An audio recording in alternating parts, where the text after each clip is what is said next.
इस प्रकार मैंने ही अपने भुवनेश्वरी स्वरूप में सभी भुवनों की रचना की और तत्पश्चात मैथुनी सृष्टि का आरंभ संभव हो सका। भुवनेश्वरी स्वरूप में मैं ही सृजन करती हूँ, मैं ही सभी भुवनों की स्थिरता प्रदान करती हूँ और उनमें बसे प्राणियों का पालन करती हूँ। सृष्टि के सभी जीव मेरी ही संतानें हैं, फिर वो मनुष्य हो अथवा सूक्ष्म जीवाणु, और मुझसे ही उन सभी जीवों का लालन पालन संभव है।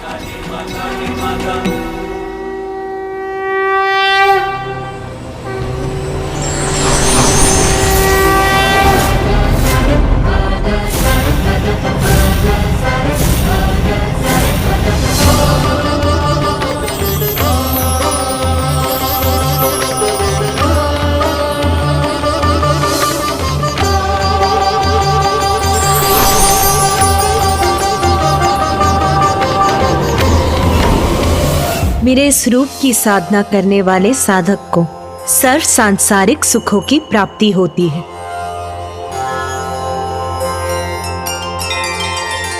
उसका जीवन धन, धान्य और संतान से परिपूर्ण होता है। धन, धान्य, वस्त्र आदि सभी प्रचुर मात्रा में प्राप्त होते हैं। मेरी भक्ति करने वाले भय से मुक्त होकर निर्भयता से अपना जीवन यापन करते हैं। मेरे इस रूप का बीज मंत्र ह्रीम में ही आधारित होता है और इस बीज मंत्र का जाप करने वाला भक्त स्वयं ईश्वर को प्राप्त कर लेता है।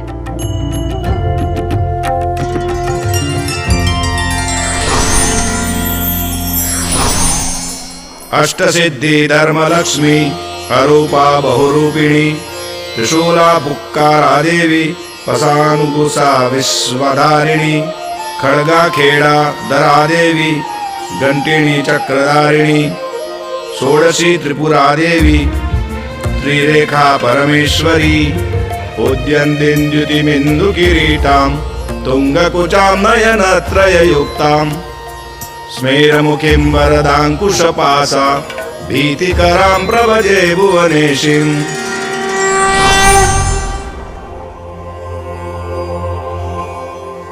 इस प्रकार संसार का निर्माण किया रे मैंने। त्रिगुणों पर ही आधारित था मेरे द्वारा रचित संसार का अस्तित्व और प्रत्येक प्राणियों को उसका स्थान उसके कर्मों के अनुसार दिया गया। किंतु मेरे इस संसार में भी असंतुलन उत्पन्न हो ही गया।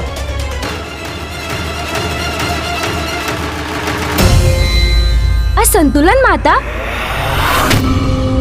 किंतु आपके द्वारा रचित संसार में किसी दोष अथवा विकार का स्थान कहाँ था? वो तो निर्विकार और दोष रहित होना चाहिए था। फिर उसमें असंतुलन आने की संभावना कहाँ थी माता?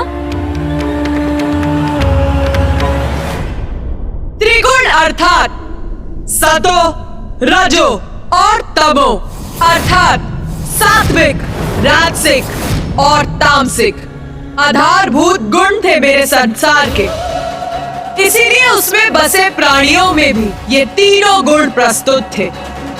देवता, ऋषि मुनि, दिव्यात्मा, मनुष्य, निरी प्राणी, असुर, दानव, दैत्य सभी मेरे इसी संसार के वासी थे। इसीलिए असंतुलन का आरंभ तब हुआ जब तामसी प्रवृत्ति की अधिकता से प्रभावित असुरों की लालसा में वृद्धि होने लगी। वो अन्य लोगों को लालच की दृष्टि से देखने लगे, मुख्य रूप से पृथ्वी को।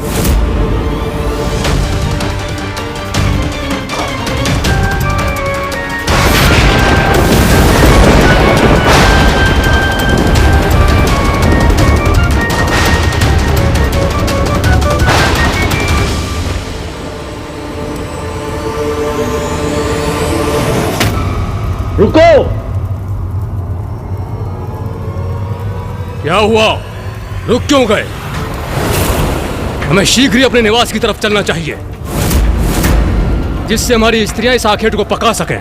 भूख लगी है हमें, शीघ्रता करो, चलो आगे बढ़ो। कब तक भटकते रहेंगे हम इस प्रकार आंखें ढूंढने के लिए, भोजन प्राप्त करने के लिए? कब तक करना होगा परिश्रम यूं ही? कब तक? कब तक का क्या अर्थ है? यह हमारा लोक है और यहाँ का यही नियम है। जब तक जीवित रहेंगे हम यही रहेंगे और इसी तरह अपना जीवन यापन करेंगे। उचित कहा तुमने।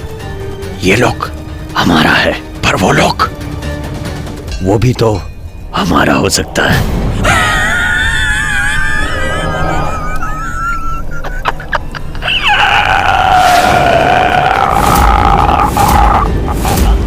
ये क्या कह रहे हो तुम? वो पृथ्वी लोक है, हम वहां नहीं जा सकते, हमारा वहां जाना निषेध है।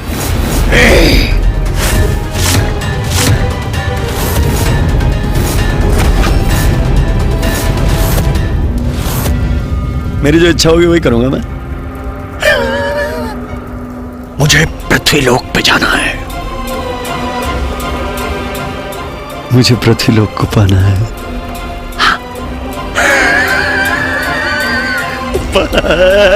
पाना।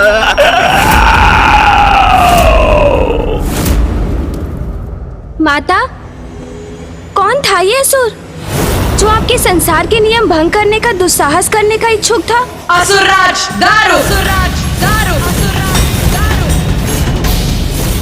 तब तो आपने अवश्य उस असुर दारू को दंडित किया होगा ना माता?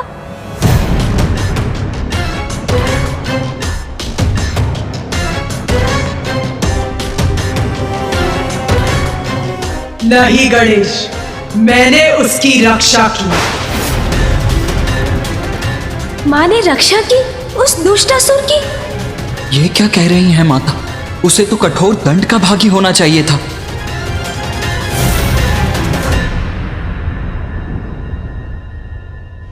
आपने उस असुर को उसके अपराध का दंड क्यों नहीं दिया माता? और उसकी रक्षा क्यों की आपने? क्यों माँ, क्यों किया आपने उसकी रक्षा? गणेश के इस प्रश्न का उत्तर तो मैं भी जानना चाहता हूँ, किंतु माता को रुष्ट किए बिना। सत्य था रे, दारू की लालच भरी दृष्टि पृथ्वी पर थी, क्योंकि फल, पुष्प, अनाज, आहार आदि से परिपूर्ण पृथ्वी सौंदर्य रूपिणी थी। इस संपदा का अधिकार जो अभी तक पृथ्वीवासियों के पास था, उसे पाना चाहता था दारू। किंतु माता, इसमें क्या अपराध हुआ उससे? क्योंकि अपने जीवन को श्रेष्ठ बनाने का तो सभी को अधिकार है। अधिकार अवश्य है, किंतु किस मूल्य पर गणेश? दूसरों के अधिकारों को छीन कर कुछ प्राप्त करना उचित नहीं। दारू पृथ्वी का आधिपत्य चाहता था, जिससे वो सभी ऋषि मुनियों अथवा ग्रामीण मनुष्यों को अपना दास और आहार बना सके। अन्य जीवों को कष्ट पहुंचाकर अपने जीवन को उन्नत नहीं बनाया जा सकता गणेश।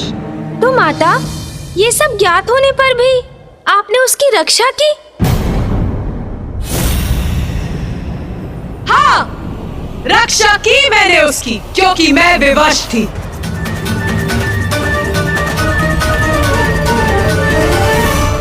आप विवश थी माता? कैसे? इतनी सामर्थ्य किसमें है जो आपको विवश कर सके?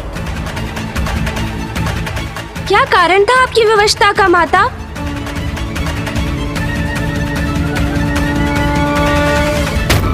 दारुका, दारू की पत्नी दारुका थी मेरी विवशता का कारण। आदि शक्ति हूँ मैं, किंतु जगत जननी भी तो मैं ही हूँ।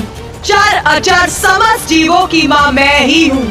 और फिर अपनी किसी भी संतान को कष्ट में देखकर मैं स्वयं को कैसे रोक सकती थी गणेश?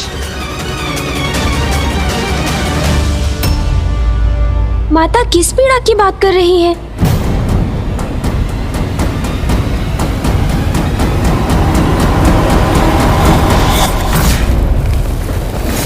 मेरी बहुत महान भक्त थी दारू की पत्नी दारुका, जिसने मुझे प्रसन्न करने के लिए मेरी कठोर तपस्या की। तब मैं ही अपने आदि शक्ति रूप में सर्वत्र व्याप्त थी। आदि शक्ति नमो नमः।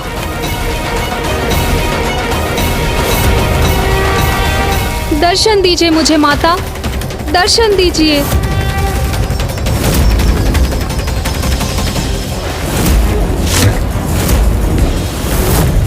इतने वर्षों की कठोर तपस्या के बाद आपने अपनी इस भक्तिन को अपने दर्शन सुख से वंचित रखा माता।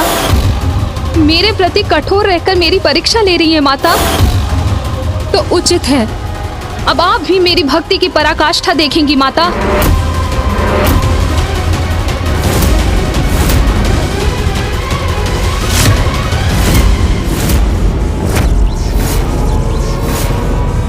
आदि शक्ति नमो नमः। आदि शक्ति नमो नमः। आदि शक्ति नमो नमः।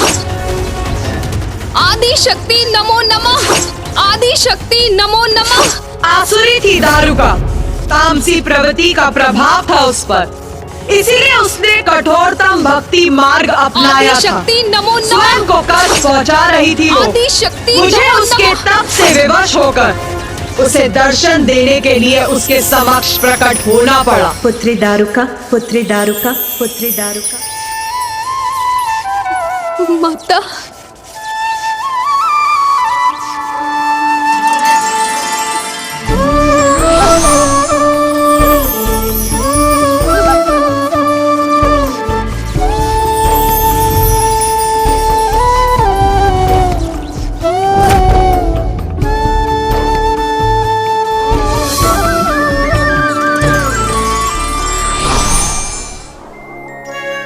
माता, सत्य है माता, आप दया की सागर हैं। मुझे दर्शन देकर मेरे कष्टों को हरकर आपने मुझे कृतार्थ कर दिया है माता।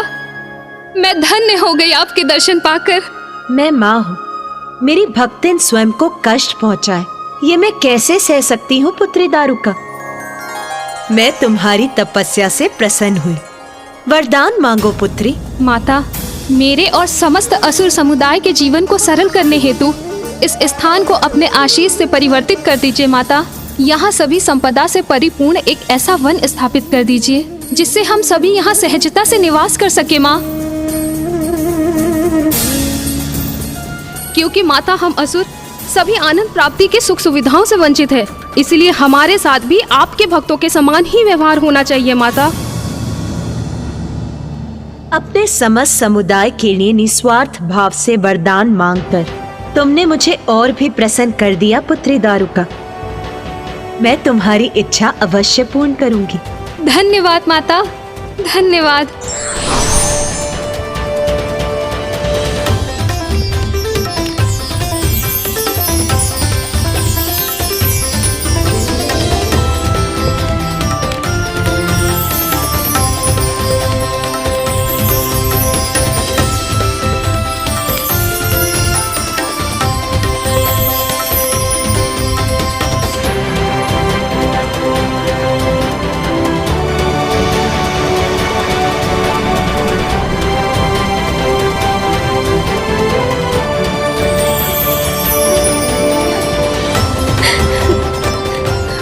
माता,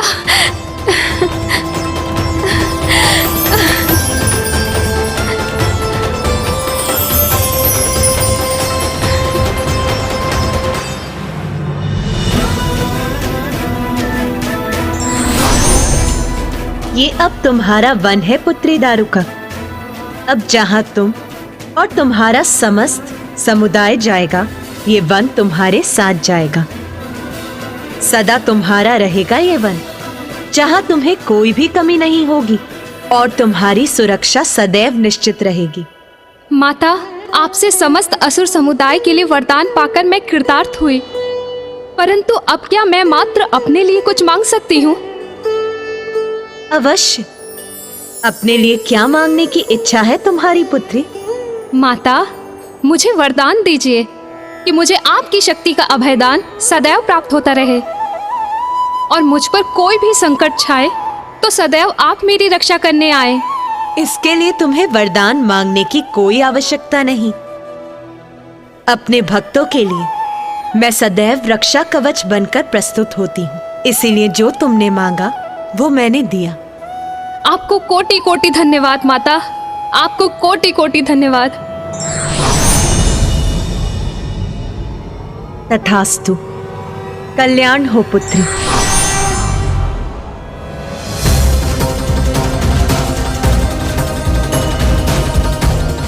माता की कृपा से हम असुरों को ये वन प्राप्त हो गया, हम धन्य हो गए। माता, आपने तो दारुका को वरदान स्वरूप संपूर्ण वन दे दिया। तब तो असुरों को संतुष्ट रहना चाहिए था। फिर उसके पति को पृथ्वी पाने का लालच क्यों हुआ? कृपा की थी मैंने दारुका पर, बन दिया था उसे, किंतु उसने अपनी आसुरी प्रवृत्ति का परित्याग नहीं किया। गणेश, मैंने दारुका और उसके असुरों को उस वन में समस्त वन्य संपदा उपलब्ध करवाई थी, किंतु उसका पति दारुक और भी पाना चाहता था, और अब अपनी पत्नी को प्राप्त हुए वरदान से उसका साहस और भी बढ़ गया था।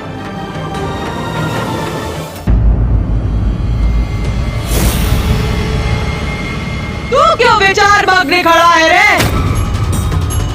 तेरा अनुजी प्रश्न पे प्रश्न पूछकर अपनी जिज्ञासा शांत कर रहा है। पूछ रे, तेरे मन में क्या प्रश्न है? पूछ, संकोच मत कर। माता, मैं स्वीकार करता हूं कि रसातल पृथ्वी जितना सुंदर नहीं था, किंतु पृथ्वी पर तो ऋषियों, मुनियों और अन्य वासियों ने उसे सुंदरता प्रदान करने के लिए अथक परिश्रम किए थे। भूमि को जोतकर उस पर अनाज की उपज उत्पन्न की थी, अपने लोक कल्याण के लिए यज्ञ किए थे। इसीलिए मैं ये नहीं समझ पा रहा हूं माता कि जब आपने दारुका को उसका वन दे ही दिया था, तो असुरों ने रसातल को पृथ्वी के समान बनाने का प्रयास क्यों नहीं किया? ये तामसी प्रवृत्ति का परिणाम है रे, जो उससे प्रभावित होता है। वो ये मानने लगता है कि जब सब कुछ छीन कर प्राप्त किया जा सकता है, तो उसके लिए परिश्रम की क्या आवश्यकता है? और वही किया उस दुष्ट दारुक ने भी।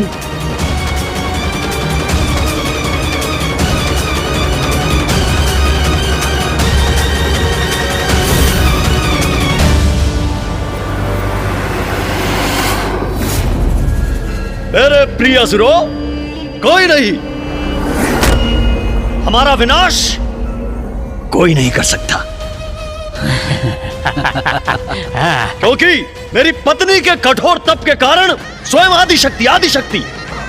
आदिशक्ति बनेगी हमारा दिव्य कवच। हम सुरक्षित रहेंगे क्योंकि सर्वोच्च देवी शक्ति हमारी सुरक्षा करने के लिए वचनबद्ध है।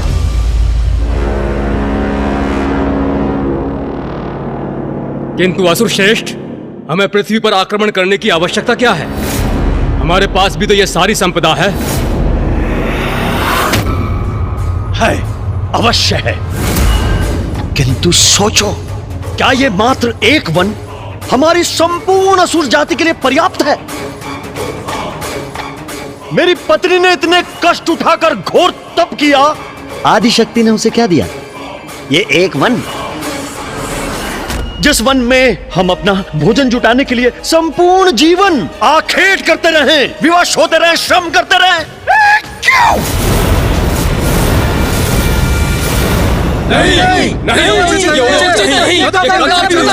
नहीं, हम मात्र एक लघु अंश से संतुष्ट क्यों हो? क्यों क्यों क्यों क्यों क्यों? इस वन को और इसके फलों को पाकर प्रसन्न क्यों हो? इस वन में भोजन प्राप्ति को आखेट के लिए श्रम कर करके स्वयं को कष्ट क्यों दे? क्यों? जबकि थोड़े से श्रम में हम उन तुच्छ मनुष्यों को अपना दास बनाकर उनसे ये कार्य करवा सकते हैं। उनको अपना आहार बना सकते हैं।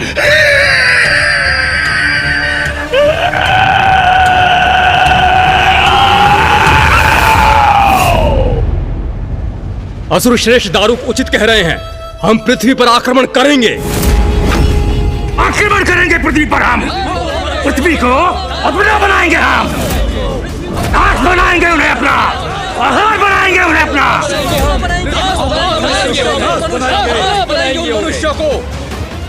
असुर श्रेष्ठ, हम पृथ्वी पर पहुंचेंगे कैसे?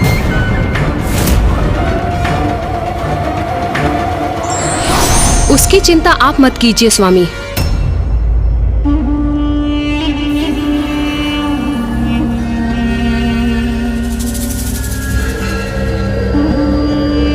स्वामी, यदि आप पृथ्वी तक जाना चाहते हैं तो मैं आपको ले जाऊंगी। अति उत्तम, अति उत्तम प्रिय।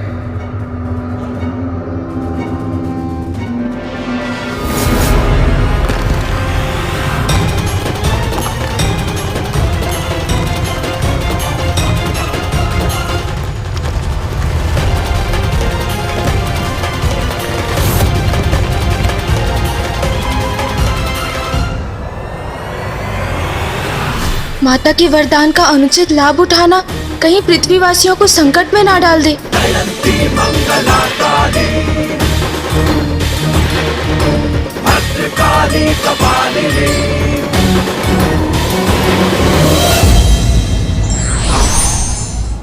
वरदान और आशीर्वाद कल्याण और दूसरों की सहायता के लिए होता है, ना कि दुरुपयोग के लिए।